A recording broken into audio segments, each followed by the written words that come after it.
ஒரு ஆண் போய் இன்னொரு ஆணுக்கு வாழ்த்து சொல்லும்போது நம்ம குறையே சொல்லி அவங்க 2 பேருக்கு என்ன? அவங்க 2 பேரும் கேவான்னு நம்ம கேட்கலல்ல. ஒரு பெண் வாழ்த்து சொல்லும்போது மட்டும் நான் அவங்களுக்கு ஏதாவது இருக்குதா? அப்படின்னு கேட்டா என்ன அர்த்தம்?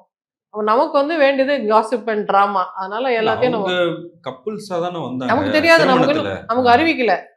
நம்மளா பேசிக்கிறோம். அறிவிச்சிட்ட பிறகு அத பத்தி ஒப்பீனியன் நம்ம சொல்லலாம். ஒரு பெண் அவங்களோட கொலீகுக்கு விஷ் பண்றதுன்றது ஹெல்தியான, ஆரோக்கியமான போக்கு தான். இவ்வளோ பெண்கள் வேலைக்கு போறாங்க. அவங்க எல்லாரும் அவங்களோட மேல் கொலீக்ஸ் ஜெயிக்கும்போது அப்ரிஷியேட் தான் பண்றாங்க. கங்கிராச்சுலேட் பண்றாங்க. பொக்கே குடுக்குறாங்க. விஷ் பண்றாங்க. ஹக் பண்றாங்க. கை குடுக்குறாங்க. எல்லாத்தையும் நம்ம கொச்சைப்படுத்தக்கூடாது. ஒரு பாசிட்டிவா எடுத்துக்கலாமே! மாடர்ன் வேர்ல்டா எப்பதான் நம்ம ஆவோம்? இல்ல பாசிட்டிவா எடுத்துக்கலாமேன்றீங்க. மாடர்ன் வேர்ல்டுங்கிறீங்க. இப்ப இது நீங்க சொன்ன மாரி எம்ஜிஆரோட திருமண வாழ்க்கையா இருக்கலாம். கலைஞரோட திருமண வாழ்க்கையா இருக்கலாம். அது எல்லாமே சிலர் விமர்சனங்கள்லாம் பண்ணியிருக்காங்க. அப்போ ஒரு தலைவருக்கு வந்து ஒரு குடும்ப வாழ்க்கை அப்படின்றது ரொம்ப முக்கியமானதா இருக்குல்ல. அதாவது குடும்பம் இல்லையோ, இருக்குதோ. பட் அவரு வந்து ஒரு அ ஒரு டிசிப்ளினோட இருக்கணும்ன்ற எதிர்பார்ப்பு இருக்கும்ல. ஒரு தலைவனா இருக்கிறவருக்கு நமக்காக நெறைய உழைக்கிறாங்க. அவங்க காலையிலேருந்து நைட் வரைக்கும் வேலை செய்துட்டே இருக்கிறாங்க. அவங்க நிம்மதியா போய் தூங்கணும். அவங்க மனசுல பட்டத சொல்லணும். அவங்களுக்கு ஒரு ரிலேஷன்ஷிப் வேணும்ல. செல்வி ஜெயலலிதாவுக்கு சசிகலா ஒரு உடன்பிறவா சகோதரி. அவங்க வீட்லயே இருந்து அவங்க கூட இருந்த ஒரு லேடி. ஏன் தேவைப்பட்டது? அவங்க சொன்னாங்க ஒரு இன்டர்வியூல. "நான் பிஸியா இருக்கிறேன். எனக்கு வேலையெல்லாம் அவ்ளோ இருக்கு. எனக்கு வீட்ட பார்த்துக்கிறதுக்கு ஒரு ஆள் தேவைப்படுது. எனக்குன்னு என்ன பார்த்துக்கிறதுக்கு ஒரு ஆள் எனக்கு தேவை. அப்படி ஒரு ஆள் அமைஞ்சது எனக்கு நல்லதுன்னு" அப்படி சொல்றாங்க. அப்ப இனி வரக்கூடிய முதலமைச்சர்களுக்கும் அப்படி ஒரு ஆள் இருந்தா அவங்களுக்கு நல்லது தானே!